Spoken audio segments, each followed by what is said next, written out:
Para todos. Hola, muy buenas tardes a todos. Gracias de nuevo, Pablo, y me gusta mucho siempre saludarte y saludarlos a todos. Hoy presentamos a Jennifer. Jennifer es una residente de segundo año en nuestro programa de cuidados intensivos. Ha sido una residente pues muy destacada, muy juiciosa. Y también quiero aprovechar a agradecerle a la doctora Eliana López, al doctor Juan Camilo Jaramillo, que le ayudaron y la apoyaron en esta presentación. Jennifer, adelante. Buenas tardes. Buenas tardes a todos, muchas gracias, doctor. Me perdonarán si estoy un poquito como congestionada. Entonces, vamos a empezar la presentación. Como nos comentó el doctor Pablo, el día de hoy vamos a hacer el abordaje de la cetoacidosis diabética y quisimos hacerle como una visión un poco más desde la célula. Entonces, mi nombre es Jennifer Morantes, pero yo soy residente de cuidados intensivos pediátricos de la Universidad CES. Adiós. Ya. Entonces, como parte del contenido de la presentación, vamos a hablar un poco sobre la introducción y la epidemiología de la cetoacidosis, hacer un poco de énfasis en la parte de la fisiología de la insulina, cómo actúa en los diferentes sistemas efectores, ya hablando más, un poco más allá de la fisiopatología aplicada a la cetoacidosis, el tratamiento dirigido pues, en base a la fisiopatología y unas conclusiones de la revisión. Es como parte de la introducción, la cetoacidosis diabética es una complicación potencialmente fatal de la diabetes mellitus no controlada. Se presenta más frecuentemente en pacientes con diabetes mellitus tipo 1, con incidencia que va entre 13.6 a 14.9 sobre 1000 pacientes. Digamos que varía un poco la incidencia dependiendo si la presentación es de no o si hay un antecedente previo de diabetes. Y en este caso, en los pacientes que tienen presentación de novo, la incidencia es aproximadamente entre un 14.7 a un 78%, y los pacientes con antecedentes de diabetes entre un 5 a un 7.1%. Hay unos factores de riesgo que pueden favorecer el desarrollo de cetoacidosis y en este caso es más frecuente que se presente en los pacientes menores de 5 años con ausencia de tratamiento, falta de acceso al centro de salud o secundario a infecciones. Recalcar que la mortalidad pues no es tan alta, es aproximadamente el 0.4 al 1%, pero que se puede presentar hasta un 5% en los pacientes con edema cerebral. Entonces, ¿cómo se define la cetoacidosis diabética? Es la presencia de esencialmente tres características, que es la definición de hiperglicemia, cetonemia y acidosis metabólica secundaria a una deficiencia relativa o absoluta de insulina. En este caso, pues tenemos los criterios diagnósticos para definir que un paciente tiene cetoacidosis y está por medio de la presentación de una glicemia mayor de 200 miligramos por decilitro, un pH menor de 7.3, un bicarbonato menor de 18 y la presencia de cetonas con un beta hidroxibutirato en sangre mayor de 3000 equivalentes al litro y una cetonuria mayor de 50 miligramos de litro, que equivale en ese caso a una cruz. Entonces, la cetoacidosis la vamos a clasificar en leve, moderado, grave, dependiendo de los parámetros, pues más que todo de laboratorio. En este caso, se define leve una presencia de bicarbonato entre 10 a 15, con un pH entre 7.30 a 7.25 y un estado de conciencia, pues digámoslo normal o alerta. Tenemos también la presencia de cetoacidosis moderada en pacientes con bicarbonato entre 5 y 10, un pH entre 7 a 7.25 y un estado de conciencia que puede variar entre la alerta y los somnoliento. Grave, un paciente con bicarbonato menor de 5, un pH menor de 7 y la presencia de estupor o coma. Entonces, ya para entrar en materia como parte de la fisiología de la insulina, vamos a hablar un poco de cómo es ese proceso de secreción, de síntesis y de acción. Entonces, inicialmente con la parte de la síntesis y de la secreción, vamos a hablar del páncreas muy poco, en el cual vamos a definir dónde se va a formar las células, la insulina. Y en este caso tenemos acá que en el páncreas la función endocrina está determinada por los islotes de Langerhans. En este punto tenemos que los islotes van a tener diferentes tipos de células que van a tener diferentes funciones secretora endocrina. Entonces acá hablamos de las células beta pancreáticas, que son el 60% del total y se van a encargar de la secreción de insulina. Las células alfa, que son el 25% del total y se encargan de la secreción de glucagón. Las células D, que son el 10%, que se van a encargar de la secreción de somatostatina, y el células PP, que son las encargadas de la secreción del polipeptido pancreático. En este caso, estas diferentes hormonas secretadas van a tener unos sistemas de autorregulación o de retroalimentación positiva o negativa.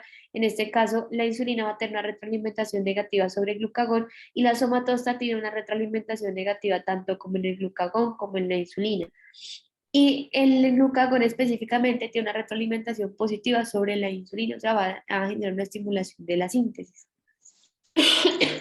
Entonces, ¿qué es la insulina? Su principal función es la regulación de la suplencia de la energía, balanceando los micronutrientes tras la ingesta de los alimentos. O sea, ella nos va a ayudar a definir si ese sustrato energético se va a almacenar o se va a consumir y cuáles sustratos interviene la insulina, esencialmente los carbohidratos, las proteínas y los ácidos grasos.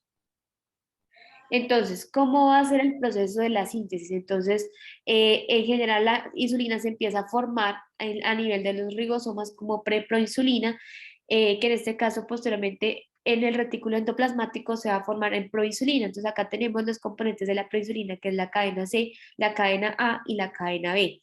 Ya después en el aparato de Golgi se va a generar una división de esta proinsulina liberando la cadena C, que es la que va a formar finalmente el péptido C, y la insulina que está conformada por la asociación entre la cadena A y la cadena B. Ya esta secreción se va a dar por medio de la movilización de los gránulos secretores que van a tener diferentes estímulos positivos o negativos. Entonces, ¿qué va a estimular la secreción de insulina? El aumento de la concentración de glucosa en sangre, el aumento de ácidos grasos libres, el aumento de aminoácidos libres, la presencia de gastrina, colecistoquinina, secretina, glucagón, hormona de crecimiento, cortisol y la estimulación beta-adrenérgica. ¿Y qué va a inhibir la secreción de insulina? La disminución de la glicemia, el ayuno, la somatostatina, la actividad alfa-adrenérgica y la leptina. Entonces, ¿cómo es ese proceso de la secreción propiamente ya hablando de la célula beta pancreática? Entonces, tenemos que el principal estimulante de la secreción, vamos a hablar acá, que es la concentración alta de glucosa. En este punto, por medio de la introducción a través de los canales GLUT2, la glucosa se va a metabolizar a glucosa 6-fosfato por medio de la glucosinasa y pues por una secuenciación de la oxidación por la glicólisis va a aumentar la concentración de ATP a nivel de la célula beta pancreática, que lo que va a generar es una inhibición de los canales de potasio dependientes de ATP y al cerrarse pues va a aumentar la concentración de potasio intracelular, va a generar una despolarización de la célula como tal y lo que va a generar es la apertura de los canales de calcio. Esa apertura va a aumentar la concentración del calcio intracelular, lo que va a generar la movilización de las vesículas secretoras hasta que finalmente genera la liberación de la insulina. ¿Cómo actúa la insulina? Entonces realmente va a depender del órgano efector, pero en general tiene como una vía común. Entonces esos órganos efectores son el músculo esquelético, el hígado y el tejido adiposo. Entonces acá tenemos la insulina que se va a unir a su receptor. En este caso tenemos que el receptor de insulina está conformado por dos subunidades, una subunidad alfa que es la externa, que es donde finalmente se va a unir la insulina, y una subunidad beta que es la que va a atravesar propiamente la membrana celular. Entonces, esta subunidad beta va a activar una tirosinquinasa, que es lo que finalmente va a generar es una activación de una cascada pues, de señalización que va a llevar a la formación de sustratos del receptor de insulina, que finalmente llevan a una fosforilación de ciertas enzimas que nos van a dar como los efectos metabólicos de la insulina. Entonces, a nivel de los carbohidratos, aumenta el transporte de glucosa por medio de la expresión de los canales GLUT4, aumenta la síntesis de proteínas, de grasas, de glucógeno y también es un potente estimulador del crecimiento y la expresión génica relacionada con el crecimiento. Entonces, hablando específicamente de los carbohidratos, ¿cómo es ese efecto? Entonces, acá tenemos que el principal órgano efector a nivel de los carbohidratos es el hepatocito. Y en este caso, el hepatocito, pues al activarse el receptor de insulina, va a favorecer la entrada de glucosa al interior, por medio de la glucosinasa se va a quedar como atrapada en este punto por la transformación a la glucosa 6-fosfato y lo que va a generar es que se puede ir por tres caminos. El primero es la gluconeogénesis, en este caso glucogenogénesis, perdón, lo que nos va a llevar es a la síntesis de glucógeno por medio de la glucógeno sintetasa. Entonces, en este punto se va a formar más o menos como los depósitos de glucógeno entre el 5 al 6% y van a actuar como una reserva para la liberación de glucosa libre a la circulación en periodos de ayuno esencialmente estimulados por la producción de glucagón. Tenemos la otra vía que es la glicólisis, que generalmente este es más relacionado con el metabolismo hepático como para dar un sustrato energético al hepatocito. Y tenemos finalmente la síntesis de ácidos grasos que está relacionado cuando tenemos una alta concentración de glucosa dentro del hígado, dentro del hepatocito, que no se va a metabolizar en glucógeno porque ya llegamos a nuestra reserva máxima, entonces se va a ir por la vía de la síntesis de ácidos grasos. ¿Y que va a inhibir la insulina a nivel hepático? La gluconeogénesis e inhibe la glucogenólisis, o sea, todo lo que aumente los niveles de glucosa a nivel hepático. Ahora, algo importante tener en cuenta es que el cerebro no utiliza la glucosa como el principal sustrato energético y no necesita insulina para que la glucosa atraviese la membrana celular, por lo que existe un punto crítico de un nivel de glicemia que puede generar una lesión neuronal. Para eso, pues está determinado el sistema de control regulador, que lo que finalmente nos va a llevar es como a sopesar esos niveles de glucosa para que el cerebro siempre tenga el sustrato energético necesario. Entonces, a nivel de la pituitaria tenemos la hormona de crecimiento, a nivel de la glándula adrenal, la adrenalina y el cortisol, a nivel pancreático el glucagón, y finalmente pues estas hormonas lo que nos van a llevar es el aumento de la concentración de la glicemia. Ya específicamente en el metabolismo de los lípidos, entonces la insulina va a actuar como un ahorrador de lípidos, va a tratar de que estos no se consuman como parte del sustrato energético y va a generar que este sea principalmente la glucosa.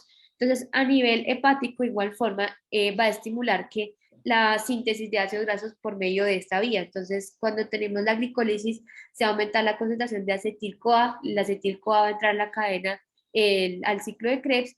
En este caso, pues puede tomar un camino que es la parte de la síntesis de NADH y de FADH para la fosforilación oxidativa de la síntesis de ATP, pero cuando hay una alta concentración de acetil-CoA, se va a dar una acumulación del citrato y esta alta concentración de citrato es el principal desencadenante de la activación de la acetil-CoA carboxilasa. Esta va a generar que la acetil-CoA se forme malonil-CoA y es la vía inicial para la síntesis de ácidos grasos. Entonces, estos se van a conformar en triglicéridos por medio de la unión de tres ácidos grasos con el glicerol y finalmente se van a transportar por medio de las lipoproteínas hacia el torrente sanguíneo, hacia el tejido adiposo, que se van a almacenar en este punto y por medio de la lipasa sensible hormona va a favorecer el almacenamiento de los triglicéridos.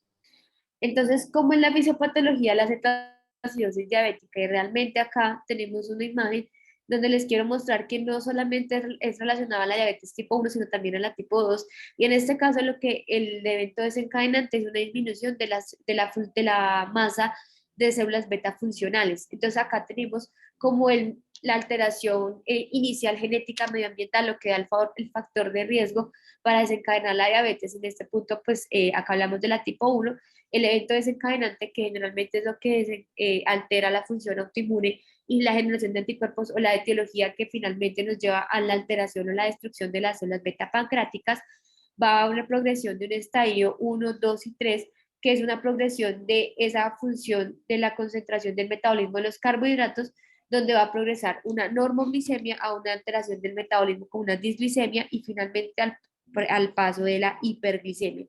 Entonces, cuando ya tenemos una disminución de la masa funcional debajo del 10%, se va a ver esa deficiencia absoluta de insulina, que es la que nos va a llevar a toda la alteración fisiopatológica de la cetoacidosis. Entonces, en esta gráfica, que es la que vemos en muchos artículos cuando nos hablan de la fisiopatología de la cetoacidosis, pues tenemos como todos los eventos relacionados y los que nos van a generar las manifestaciones clínicas. Pero entonces, para efectos de la revisión, perdón, nos vamos a dividir en tres fases. Entonces, la primera fase es lo relacionado con el efecto del metabolismo energético. La segunda fase es la que se da por la presencia de hiperglicemia y aumento de la osmolaridad. Y la tercera fase es lo que está relacionado con los trastornos hidroelectrolíticos y ácido base. Perdón. Entonces vamos a hablar de la primera parte, que es la alteración del balance energético, que se da esencialmente por una alteración o un déficit energético. Y como vimos, hay una disminución de la insulina disponible, por lo que los carbohidratos van a dejar de ser ese sustrato energético basal y va a tener que buscarse algún otro sustrato que finalmente nos dé la función energética en la célula.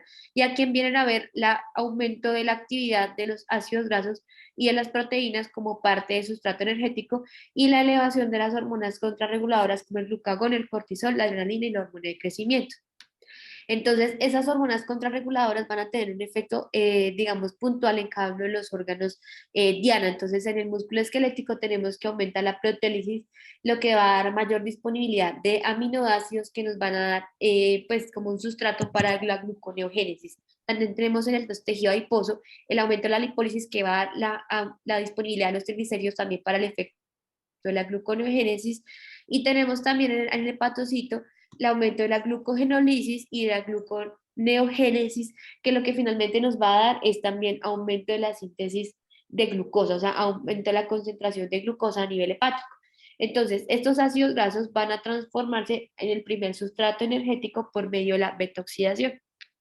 Y acá lo que tenemos que tener en cuenta es el primer círculo vicioso de la cetoacidosis, que es la perpetuación de la hiperglicemia, la gluconeogénesis, la glucogenólisis y la inhibición de la glucogenogénesis nos van a llevar a una concentración alta de glucosa que va a llevar a más hiperglicemia que no se puede utilizar por el déficit de insulina. Entonces, ya tenemos en este punto que no hay, ya les dije que los triglicéridos acá entran como la parte esencial del metabolismo energético. Entonces, cuando no tenemos insulina, va a haber una activación de la lipasa sensible hormona y lo que va a hacer que los lípidos se puedan movilizar hacia el hepatocito. Entonces, va a entrar a la mitocondria, propiamente el hepatocito por medio de la carnitina y aquí va a entrar a la beta-oxidación.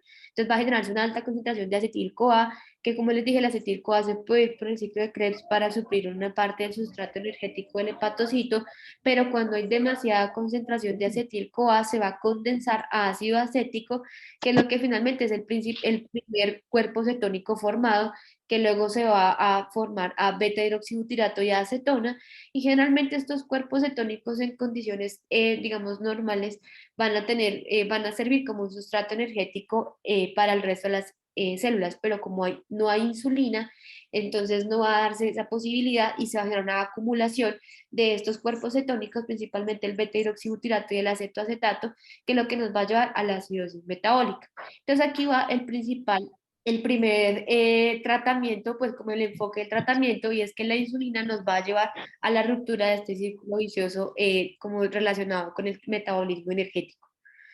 Entramos a la segunda fase de la fisiopatología de la cetoacidosis, que está relacionada propiamente con la hiperglicemia y la alteración de la osmolaridad. Entonces, por este lado vamos a dar como el efecto que tiene la hiperglicemia a nivel celular.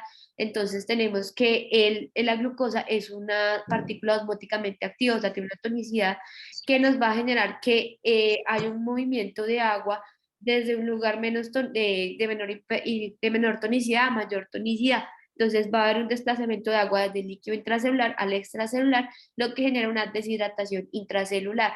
Entonces va a generarse que el aumento de la concentración de glucosa sérica va a generar un aumento de la osmolaridad plasmática y también va a generar un estímulo de la síntesis de ADH, que pues en este caso por otros mecanismos no va a tener tanto efecto renal, pero por medio del receptor B1 va a estimular un efecto vasoconstrictor que junto con la adrenalina son como los principales mecanismos que se explican por qué esos pacientes no se manifiestan con hipotensión a pesar del grado de deshidratación que presentan.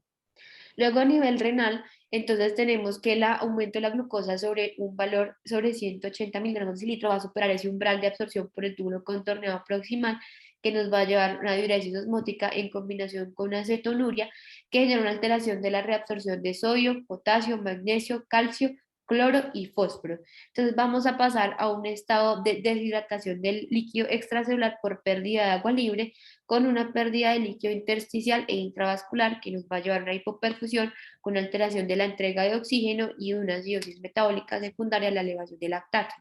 Entonces, en este punto vamos a hablar sobre cómo es ese efecto de la parte de específicamente de la acidosis. Entonces, tenemos los cuerpos cetónicos y el ácido láctico que se completan como, se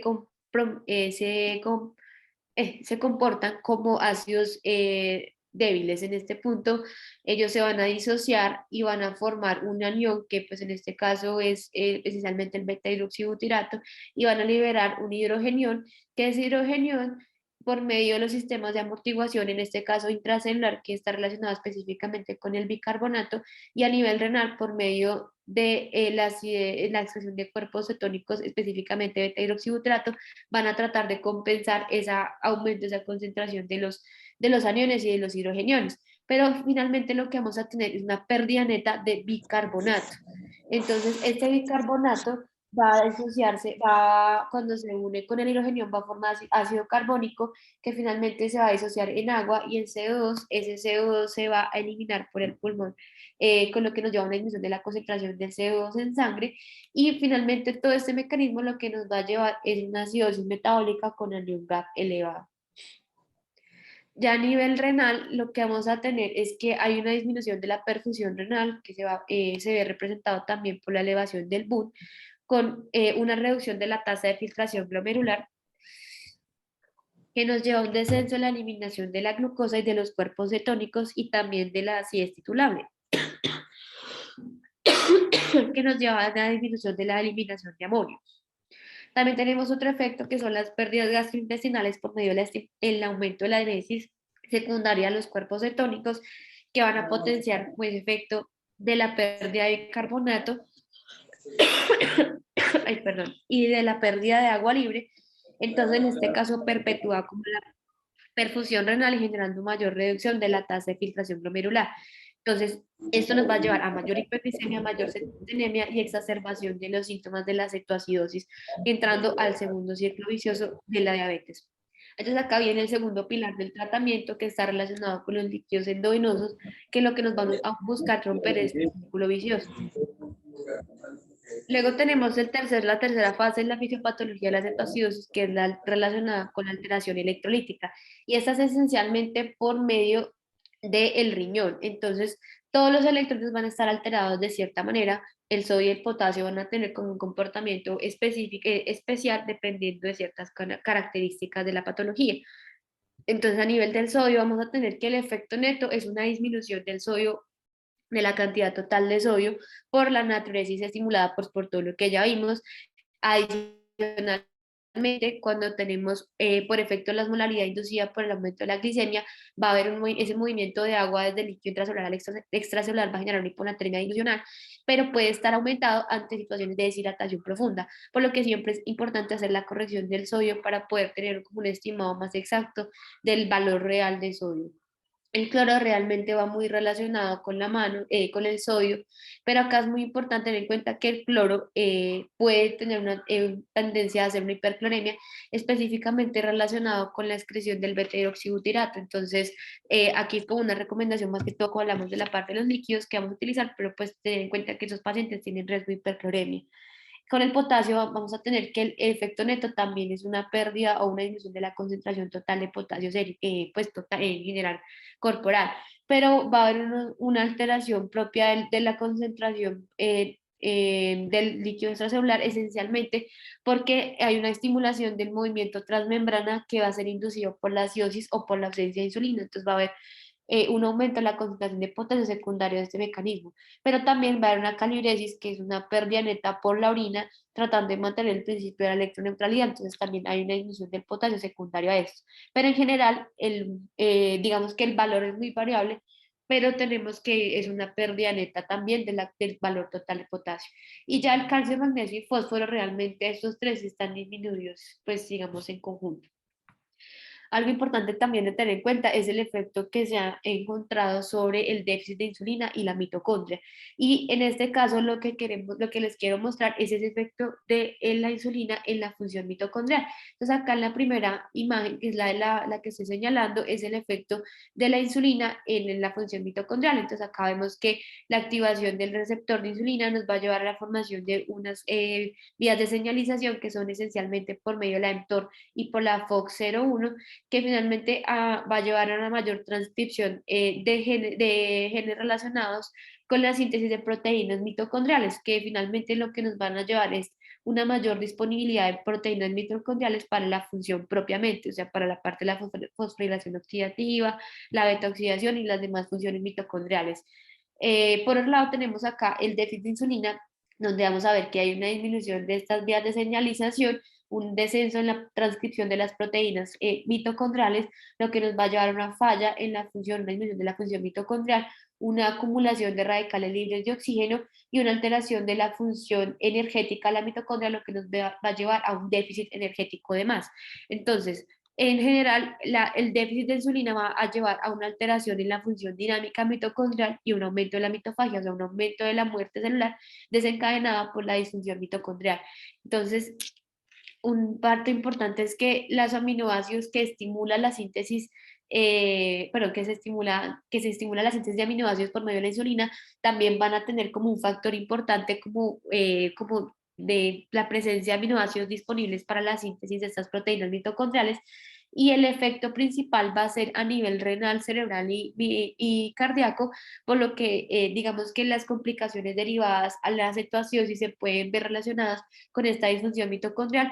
Pues digamos que a nivel cerebral se ha dicho que hay un mayor riesgo de edema cerebral, a nivel renal mayor riesgo de necrosis tubular aguda y en ánimo dinámico un compromiso de la defunción miocárdica.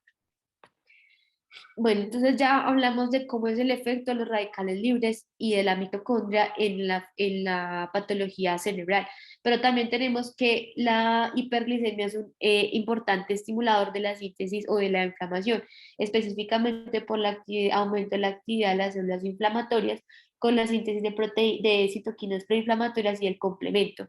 Entonces, estos dos métodos, estas dos vías nos van a llevar a esa citotoxicidad, que es como el evento desencadenante que va a llevar al edema cerebral. Y algo que importante también que está relacionado con la parte mitocondrial es la presencia, digamos, como de la antecedente de la diabetes. Si es un debut o es una diabetes previamente diagnosticada relacionada específicamente con el nivel de insulina. Y se cree que esto tiene un efecto en el tiempo de la recuperación de la cetoacidosis diabética. Entonces, secundario a esta premisa, en Colombia se realizó un estudio multicéntrico de corte retrospectivo en 6 unidades de cointensión en Colombia, donde trataron de evaluar esa duración de la cetoacidosis en pacientes como primera manifestación de la diabetes versus un diagnóstico previo.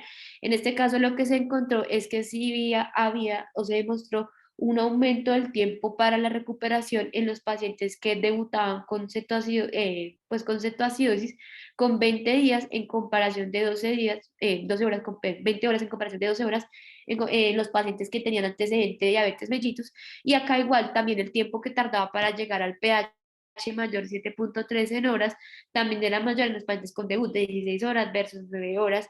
El tiempo de estancia hospitalaria en días también era mayor para los debut, entre 9 versus 7 días. Entonces lo que nos podemos concluir es que pues este mecanismo de la mitocondria sí es muy importante y se cree que es la principal causa de esta diferenciación, por lo que los primeros principales factores que nos pueden relacionar con la duración de la cetoacidosis. El debut, como ya lo vimos, la cetoacidosis grave o era grave, que está relacionada específicamente con el grado de pH y el nivel del CO2, y también las altas tasas de infusión, que en este caso también hablaban en el artículo que podía estar muy relacionado con el grado de severidad de la cetoacidosis. Ya hablando un poco más del edema cerebral, vamos a hacer como un breve recorderis como de cómo fue esta evolución del edema cerebral en la cetoacidosis. Entonces, inicialmente se creía que el edema cerebral se presentaba cuando se iniciaba el tratamiento para la cetoacidosis, porque se encontró esta manifestación clínica cuando se empezaba el tratamiento. Luego, H en el 2001 hizo una asociación de los volúmenes de infusión y las tasas también de infusión altas con el cambio rápido de la osmolalidad, y explicaba que esta era la causa del edema cerebral en los pacientes con cetoacidosis, por lo que se hizo una adaptación de las guías y los esquemas de infusión en las diferentes guías, en la ISPAC y en la ADA. Posteriormente se empezó a observar que también los pacientes presentaban los síntomas de edema cerebral antes del inicio del tratamiento, y que cuando se hizo un ajuste de la severidad no se encontró una asociación propia entre el tratamiento o la velocidad de infusión con el desarrollo del edema. Por lo que pues, se trató de evaluar por medio de resonancia qué era lo que pasaba, y lo que se encontró fue un aumento de la difusión cerebral, por lo que se relacionó más un edema de origen vasogénico más que osmótico. Por lo que pues en base a todo esto se realizó el estudio PECARM Fluid, que fue el que finalmente nos dio como las nuevas perspectivas en el tratamiento de la cetoacidosis. Entonces, ¿cómo es esta fisiopatología del edema cerebral? Entonces tenemos que los principales desencadenantes es la hiperglicemia y la cetonemia, que nos van a llevar las tres principales lesiones, que es el edema citotóxico, el edema vasogénico y el edema osmótico, que son los que se pueden presentar acá. Entonces, en esta diapositiva les voy a hacer como un breve resumen de qué es lo que pasa en la integración de la fisiopatología de la cetoacidosis y la del edema cerebral. Entonces vamos a empezar acá como propiamente por la enfermedad, donde vamos a tener un estado de hiperglicemia y cetogénesis, que son los principales desencadenantes, como ya les dije. Entonces, a nivel de la hiperglicemia, este va a estimular la diuresis osmótica, la deshidratación, la hipoperfusión con una lesión hipóxica, edema y lesión de la membrana neuronal, que es lo que nos lleva al edema citotóxico. Tenemos por otro lado la cetogénesis, que nos va a llevar a acidosis metabólica, hiperventilación, hipocapnia, aumento del pH cerebral y vasoconstricción hipóxica cerebral. En este caso también nos va a llevar a una hipoperfusión, mayor lesión hipóxica, mayor edema de lesión y edema citotóxico. Por otro lado, tenemos el metabolismo anaerobio generado por la hipoperfusión, que nos va a llevar a un aumento del lactato, mayor acidosis metabólica y nuevamente por este lado, más hipocamia, mayor aumento del pH, vasoconstricción, hipoperfusión, edema citotóxico. También la deshidratación nos va a llevar a hipertonicidad, hipoconcentración, alteración de la utilización del oxígeno, que en este caso nos va a llevar a lesión hipóxica por pobre entrega de oxígeno, mayor edema, lesión, edema citotóxico, y eso también está relacionado con el pH cerebral, pues de la sangre que rodea el cerebro, y también tenemos el tratamiento con bicarbonato, cómo nos puede influenciar en esta parte de la entrega de oxígeno. Entonces, como otros eventos desencadenantes, de este edema citotóxico. Tenemos por otro lado que la cetoacidosis también va a generar la liberación de sustancias vasoactivas que van a llevar a inflamación y un aumento de la permeabilidad vascular. Entonces, esto va a favorecer las lesiones por reperfusión cuando yo inicio el tratamiento con, pues, con líquidos para la cetoacidosis. Entonces, vamos a tener que esa lesión por reperfusión en combinación con la vasopresina, que no es muy claro el mecanismo de cómo funciona, nos van a llevar a una disrupción de la barrera hematoencefálica y edema vasogénico. Por otro lado, también tenemos el tratamiento con la insulina, con una rápida corrección de la hiperglicemia, un descenso en la osmolaridad efectiva, entrada de agua a las neuronas, edema osmótico. También tenemos por el lado del tratamiento la normalización del CO2, que nos va a llevar a una pérdida de la autorregulación cerebral con una vasodilatación cerebral por medio de una vasoplegia que nos lleva a barrera hematoencefálica y edema vasogénico. Entonces, esta es más o menos la integración de cómo la fisiopatología con los diferentes mecanismos del edema cerebral. Entonces, teniendo en cuenta todo esto, vamos a tener unos factores de riesgo para el desarrollo de edema cerebral. Entonces, el paciente en debut, la edad menor de 5 años, un pH menor de 7.1, un CO2 menor de 21, la administración de insulina antes de la reanimación hídrica, una elevación del BUN mayor de 20 miligramos por decilitro, unos bajos niveles de bicarbonato o un tratamiento con bicarbonato. Y realmente lo que tenemos en cuenta ahora es que hay unos factores de riesgo que están relacionados directamente con la severidad de la enfermedad, que son los que hemos representado con el BUN, el pH y el CO2, la edad del paciente y el debut, que eso es lo que nos va a aumentar esos mecanismos citotóxicos, junto con un tratamiento que es el precipitante para la lesión vasogénica, que es lo que finalmente se van a combinar y nos van a llevar a la progresión del edema cerebral. Entonces es muy importante reconocer estos factores de riesgo para un diagnóstico temprano y un tratamiento oportuno. Ahora, ¿cómo es el tratamiento de la cetoacidosis? Realmente está dividido como en los pilares, que es la corrección del volumen circulante, la corrección de la hiperglicemia y la osmolalidad y la corrección del trastorno electrolítico. Finalmente, pues la identificación del evento desencadenante, pues también es importante, pero vamos a hacer énfasis en estos tres primeros. Entonces, el primer pilar, que son los líquidos endovenosos, el objetivo esencial es restablecer el volumen circulante, específicamente la del líquido extracelular, para favorecer la perfusión renal, aumentar la tasa de filtración glomerular y favorecer la eliminación de glucosa y de cetonas a nivel miocárdico para, bueno, hemodinámico para equilibrar la entrega y demanda de oxígeno, a nivel cerebral para mejorar la perfusión cerebral. Y también por otro lado, los líquidos también nos van a permitir la corrección de la osmolaridad plasmática para restablecer el volumen intracelular. Hay muchas dudas con respecto a los líquidos, sobre la tasa de infusión, el tipo de solución y el volumen de infundir, que es lo que vamos a tratar de resolver como un poquito enfocado en la fisiopatología. Entonces ya sabemos que las soluciones hipertónicas no nos van a servir mucho, pues porque estas van a aumentar la hipertonicidad, la hipernatremia y la hipercloremia, por lo que no están recomendadas. Entonces entramos a las soluciones isotónicas y las hipotónicas. Y realmente estos se pueden utilizar dependiendo de ciertos aspectos. Entonces, en la reanimación hídrica inicial realmente está recomendado solo las soluciones isotónicas, ya que las hipotónicas no nos van a permitir como el aumento de la circulación efectiva. Y para la reposición, que está relacionado con el déficit del agua y el aporte basal, sí podemos utilizar tanto sustancias isotónicas e hipotónicas, y realmente ellas están, las selecciones más relacionadas con la concentración de sodio de la osmolaridad. Si yo tengo un paciente con una osmolaridad muy bajita o normal, digámoslo así, porque realmente no va a estar baja, pero si es normal, o un sodio también cercano a lo normal o no tan alto, podemos utilizar más las soluciones isotónicas en este punto. Los coloides aquí, digamos que no han mostrado una ventaja sobre los cristaloides, por lo que el costo de efectividad pues realmente no se recomiendan. Ya con respecto al volumen y la tasa de difusión, esto va a depender del estado de deshidratación, que ya pues generalmente eso es más relacionado con la clínica del paciente, y acá vienen como unos protocolos de reposición que sean lentos o sean rápidos, que están basados pues en el estudio PECAM. Entonces, estos lentos son bolos pequeños de 10 por kilo, junto con una reposición del déficit en 48 horas, versus uno rápido que está con bolos más grandes de 20 por kilo con reposición del déficit en 24 horas, que realmente esto depende más del estado de hidratación, como les dije, eh, y también como del grado de la osmolaridad. Si yo tengo una osmolaridad muy aumentada, pues probablemente quiere ser un poco más cauteloso y puede hacer una reanimación un poco más, una reposición un poco más lenta. Con respecto al el potasio, recordar que siempre tenemos que tener en cuenta el potasio y mantenimiento en los líquidos basales de nuestro paciente, y cuando la glicemia ya esté en este punto de 200 miligramos de cilitro, adicionar la dextrosa a los líquidos de mantenimiento.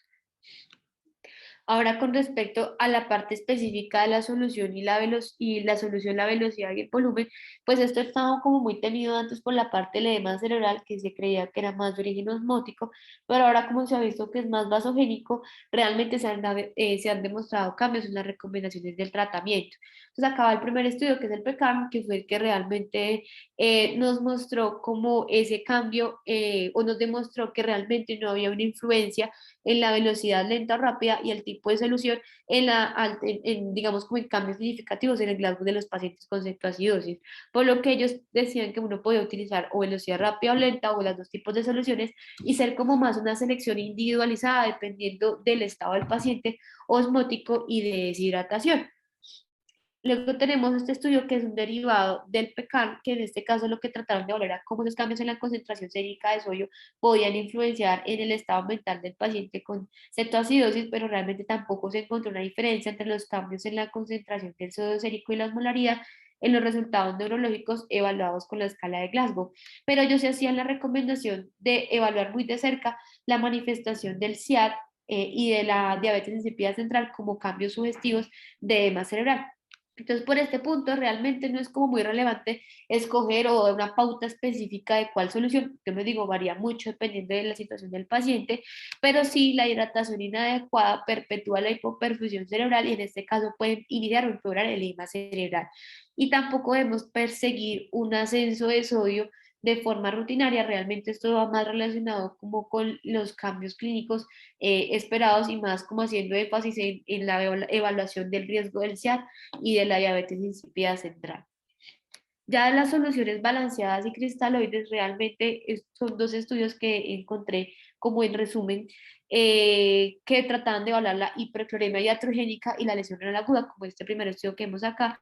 En este caso sí se encontró que había una hipercloremia iatrogénica más frecuente en los pacientes que se administraba solución salina hipertónica, y también un mayor, hipertónica no isotónica, y en este caso también se encontró un mayor grado de hipernatremia en comparación con los pacientes con lactato de Ringer, pero realmente no hubo una diferencia en el tiempo de infusión de insulina, o sea, un cambio en la Anion Gap, ni el tiempo de estancia hospitalaria, ni el valor máximo de creatinina, pero sí se encontró como un cambio un poquito más marcado en la variación de la creatinina en los pacientes con solución salina normal. Entonces, realmente en estos que fueron adultos recomendaban utilizar las soluciones balanceadas, pero realmente si vemos, pues no es como unos cambios muy relacionados con la duración de la cetoacidosis, pero que sí pueden perpetuar como ese estado de acidemia hiperclorémica que puede confundirse también con la evolución de la cetoacidosis propiamente. Entonces hay que hacer como una evaluación más del anión GAP, más que propiamente el pH y lo demás.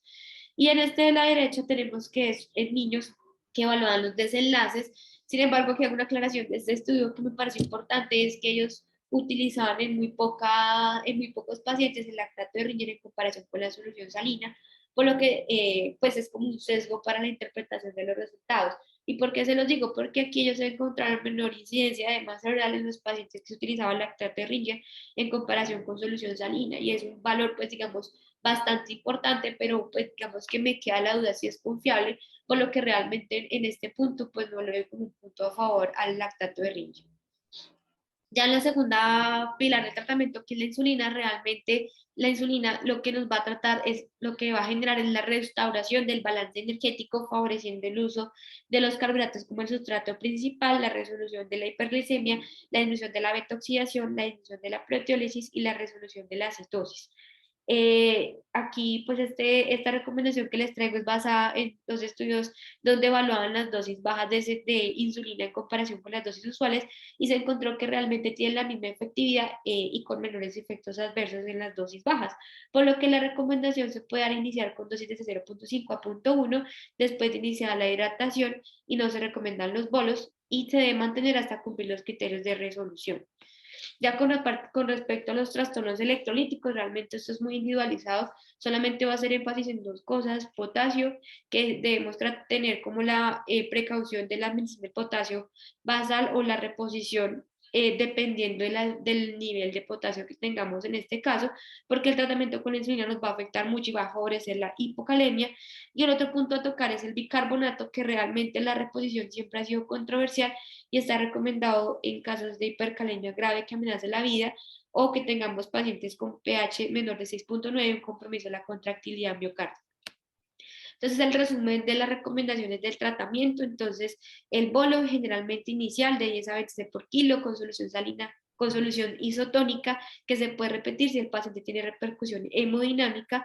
La estimación del déficit de agua pues realmente es poco confiable en la parte clínica, por lo que debemos estimar que más o menos está entre el 5 al 10%, dependiendo del grado de severidad de la cetoacidosis. 10 pues en los pacientes con cetoacidosis grave, 5 en los leves. El tiempo se recomienda entre 24 a 36 horas hasta 48 horas. El tipo de solución, pues ya hablamos que puede ser isotónica, hipotónica o soluciones balanceadas.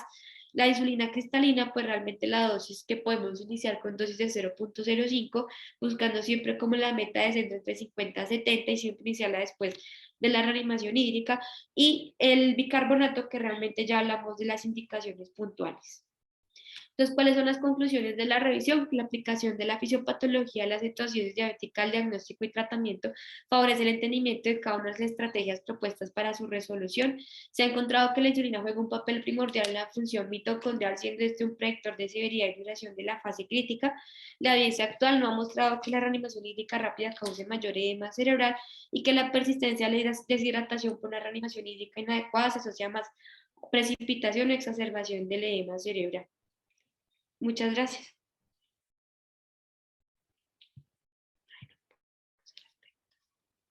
Muchas gracias, Jennifer.